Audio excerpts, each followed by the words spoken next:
start na kami magagawa ng ano, Sabihin pala nung magawa ng bangka.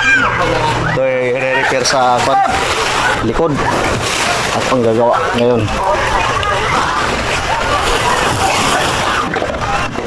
Okay, dito ay steady ko muna to dito, ilagay ko muna to dito mga guys habang gagawa.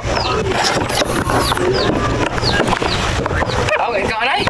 Sige, ikaw muna. Ikaw muna.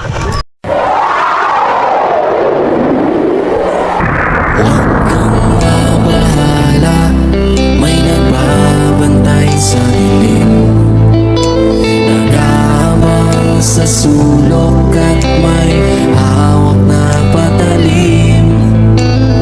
Di kaya na muli pang masaktan, huwag ka nang matakot sa dilim.